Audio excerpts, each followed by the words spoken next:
لیکن ہمارے جو احباب ہیں ناظرین بالخصوص میں گزارش کروں گا کہ ذرا 2-4 منٹ اس بات کو ذرا توجہ کے ساتھ سماعت فرمائیں۔ سب سے پہلے ہمارے صوفیاء لکھتے ہیں کہ توبہ کرنے کے لیے گناہ کا ہونا ضروری نہیں ہے۔ اللہ بس اوقات یہ ہوگا کہ گناہ ہوگا تو پھر میں توبہ کروں گا، تو توبہ کرنے کے لیے گناہ کا ہونا ضروری نہیں ہے۔ اب اس پر صوفیاء نے بڑی خوبصورت مثال دی، کہتے ہیں دیکھیں ہمارا جسم ستھرا ہو، نہانے کی حاجت نہیں ہے، جی پھر بھی اگر ہم نہائیں تو ہمارا نقصان ہوگا نا؟ تو کہا نہیں، نقصان تو نہیں ہوگا بلکہ ہم فریش ہو جائیں گے۔ واہ تو واہ۔ فرمایا اگر بندے کا گناہ نہیں ہے پھر بھی توبہ کرے گا تو اس کی روح فریش ہو جائے گی۔ تو فرمایا اس لیے توبہ کے لیے پہلے گناہ کو نہ ڈھونڈے کہ گناہ ہوگا تو میں توبہ کروں گا، نہیں، اس کو چاہیے کہ وہ توبہ کرتا رہے۔ جی اور ویسے بھی نبی پاک صلی اللہ علیہ وآلہ وصحبہ وبارک وسلم آپ ایک روایت میں کہ ایک دن میں 70 مرتبہ استغفار فرماتے، ایک میں 100 مرتبہ۔ حالانکہ نبی تو معصوم ہے اور آپ تو سید الانبیاء ہیں۔ سبحان اللہ۔ علماء فرماتے ہیں یہ تعلیم امت کے لیے تھا واہ کہ واہ جب میں نبی ہو کے توبہ کر رہا ہوں تو تم میرے امتی ہو، اس سنت پر بھی عمل کرو کہ اللہ کی بارگاہ میں استغفار کرتے رہو۔ یہ دوسری بات۔ تیسری بات، فقیہ ابو علیہ سمرقندی رحمۃ اللہ علیہ آپ نے تنبیہ الغافلین کے اندر یہاں کمال کر دیا، جیسے حضرت شاہ صاحب فرما رہے تھے نا کہ کچھ چیزیں آپ نے اندر پیدا کریں جو آپ کو ابھاریں یہ کام کرنے کے لیے۔ توبہ پر ابھارنے کے لیے میری نظر سے اس سے بڑی بات نہیں گزری، ویسے بہت سارے احادیث میں وارد ہیں، لیکن یہ جو ایک صوفیانہ نکتہ ہے نا جی، یہ بڑا کمال ہلچل پیدا کر دیتا ہے۔ فرمایا کہ جب بندہ اللہ کی بارگاہ میں توبہ کرتا ہے اللہ تبارک و تعالیٰ اس کا گناہ مٹا دیتا ہے۔ مٹانے کی 2 صورتیں ہوتی ہیں، ایک ہوتا ہے کٹنگ کرنا اور ایک ہوتا ہے ریموور، بالکل اس کا مدعا ہی ختم کر دینا، کیا کہہ رہے ریموو ہیں؟ کر دینا۔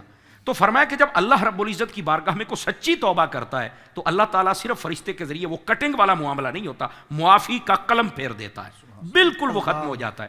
اچھا، فقیہ ابو اللیث لکھتے ہیں کہ جب اللہ تعالیٰ گناہ مٹاتا ہے نا، ساتھ ہی اللہ تعالیٰ ہاتھوں کو بھی بھلا دیتا ہے جن ہاتھوں سے کیا ہوتا ہے، جن آنکھوں نے دیکھا ہوتا ہے انہیں بھی بھلا دیتا ہے، جن فرشتوں نے لکھا ہوتا ہے ان فرشتوں کو بھی بھلا دیتا ہے۔ یہاں تک ابو علیہ سمرقندی لکھتے ہیں اللہ تعالیٰ زمین کو بھی بھلا دیتا ہے جس خطے پہ گناہ کیا ہوتا ہے، آسمان کو بھی بھلا دیتا ہے جس ٹکڑے نے دیکھا ہوتا ہے۔ اللہ اکبر، اللہ ایسے صفائی ہوتی ہے، بندہ توبہ کی طرف آئے تو صحیح۔ اگر آج کی رات ناظرین کو سمجھ آ جائے کہ یار توبہ کے اتنے فوائد ہیں اللہ یار، اکبر۔ کہ جہاں گناہ کیا ہر چیز مٹا دی، ختم کر دی، بالکل معافی کا قلم پھیر دیا، تو میرا خیال ہے کہ یہ توبہ کرنے میں دیر نہیں کریں گے۔ ویسے احادیث طیبہ اگر پڑھی جائے تو آقا کریم صلی اللہ علیہ وسلم آپ نے فرمایا التائب من الذنب کمن لا ذنب لہ، فرمایا جو توبہ کرنے والا شخص ہے وہ توبہ کر لے پکی گویا اس نے گناہ کیا ہی نہیں۔ اللہ تبارک و تعالیٰ کی بارگاہ میں اس کو یہ اعزاز ملتا ہے۔ اور پھر آقا کریم صلی اللہ علیہ وسلم نے اس بات کو بڑی خوبصورتی کے ساتھ بیان کیا، کیا چھوٹے کیا بڑے، کیا اس میں مذہبی، کیا تاجر، کیا عرب، کیا عجم، سب کے لیے آقا کریم علیہ السلام نے فرمایا کل بنی آدم الخاطئون، فرمایا یہ جو آدم کی اولاد ہے اس میں خطا کار ہیں، ٹھیک ہے، کلو بنی آدم کے لفظ ہیں۔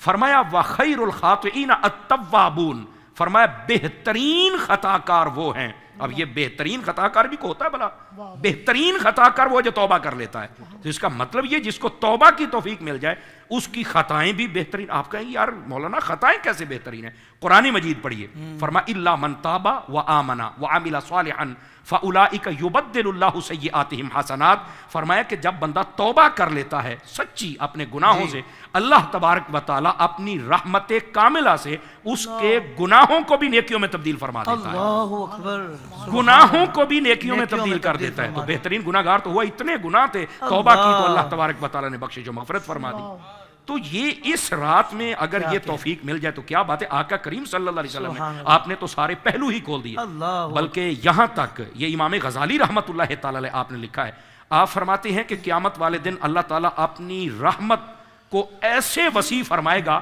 کہ ایک لمحہ ایسا آئے گا کہ شیطان کو بھی لگے گا کہ میں بھی بخشا جاؤں گا، میں بھی بخشا جاؤں گا۔ ایک لمحہ اللہ رب العزت کی رحمت اتنی وسیع ہے، تو احباب کو چاہیے کہ توبہ کی طرف آئیں۔ جب توبہ کریں گے تو اللہ تبارک و تعالیٰ ان کے گناہوں پر معافی کا قلم پھیر دے گا۔ تو یہ توبہ اگر کر لیں تو مدینہ مدینہ۔ اللہ اکبر، اللہ اکبر۔ بہت خوبصورت بات توبہ کے حوالے سے علامہ صاحب نے ارشاد فرمائی۔ یقیناً جتنے بھی ہمارے ناظرین ہیں جو دیکھ رہے ہیں اس وقت، ان کا یہ دل گواہی دے رہا ہوگا کہ واقعی رب کی رحمت بہت وسیع ہے۔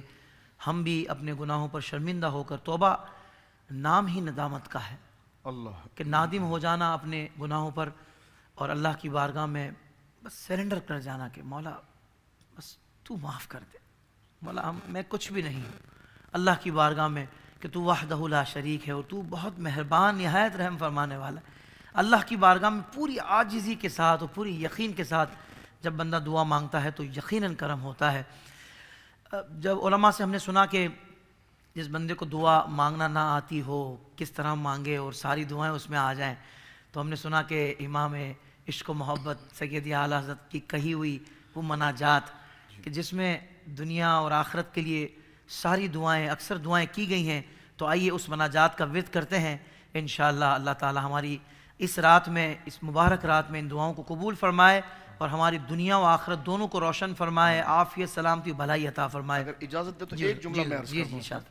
علامہ صاحب نے بڑی خوبصورت اس پر تذکرہ ذکر کیا، کیونکہ ایک پوائنٹ آف ویو بھی ہے ہمارے وہاں، ایک طریقہ یہ بھی ہمارے فقہا نے لکھا، محدثین نے لکھا، ایک ہے گناہوں کی تکرار اور ایک ہے گناہوں کا اصرار۔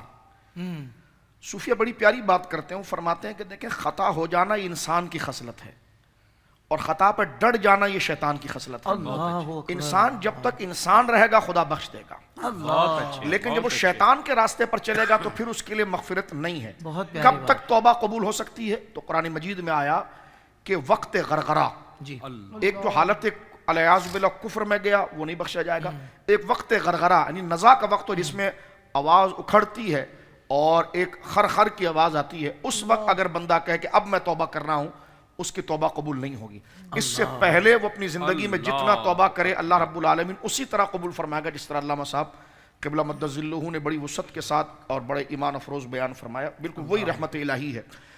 دیکھیں گناہوں کی تکرار یہ کہ ایک خاص گناہ اس نے کیا اور دل شرمندہ ہوا، جس طرح حضرت نے فرمایا شرمندہ ہوا، نادم ہوا، دوبارہ نہ کرنے کا ارادہ ہے اور اس نے گناہ توبہ کر لی، معاف ہو گیا، پھر وہی گناہ وہ کر گیا، پھر اسی طرح کی توبہ صمیم قلب سے کی، یقین کے ساتھ کی کیونکہ اللہ سے کر رہے ہیں، اللہ پھر اس نے اسی طریقے سے کہ اللہ نے معاف، تو تکرار 70 دفعہ بھی ہو تو معاف ہوگی، سبحان اللہ۔ اللہ اس اکبر۔ سے زیادہ بھی ہوگا تو معاف ہو جائے گی، اللہ لیکن اکبر۔ اصرار معاف نہیں ہوگا، اصرار سواد کے ساتھ، اصرار معاف نہیں ہوگا۔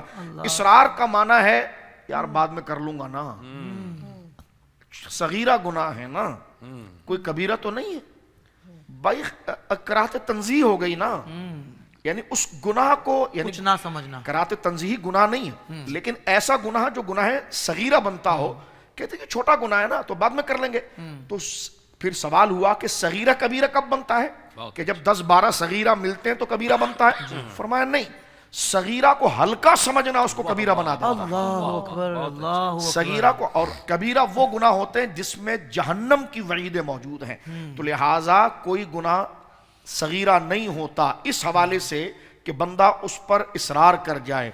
بندہ جہاں گناہ صغیرہ جو متعین حدیث کے نص کے اندر، اور بندہ اس کو ہلکا سمجھے گا، وہ خود بخود گویا کہ الیاذ باللہ گناہ کبیرہ ہو جائے گا۔ تو لہذا استغفار کی کثرت لازم، اسی طرح سے جیسے سرکار کریم علیہ الصلوۃ والسلام نے، اور حدیث پاک کے اندر کیا ہے کہ جب بندہ توبہ کرتا ہے تو اس کی مثال ایسی ہے جو عرب کے صحرا کے اندر بیان کی گئی۔ حضور سید عالم نے فرمایا کہ عرب کے صحرا کے اندر اس ٹائم پر صحرا میں لوگ اونٹوں پر ہی جاتے تھے، فرمایا ایک بندہ اپنی اونٹ پر سوار ہو کر گیا، اس کا مشکیزہ، اس کے پینے کھانے پینے کی ساری چیزیں اس پر تھی۔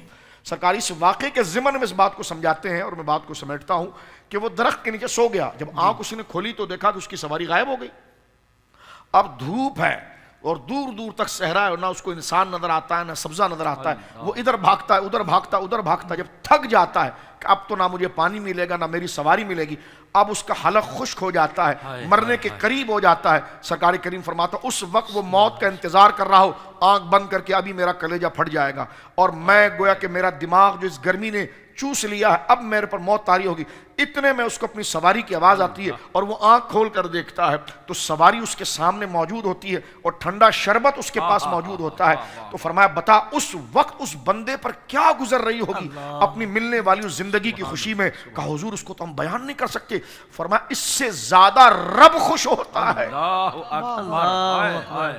کہ جب اس کا بندہ اس کے حضور رجوع کرتا ہے۔ اللہ اکبر، بہت بہت پیاری گفتگو شاہ صاحب آپ نے ارشاد فرمائی ہے، یقیناً امید بن گئی ہوگی اور ایک ڈھارس لگ گئی ہوگی۔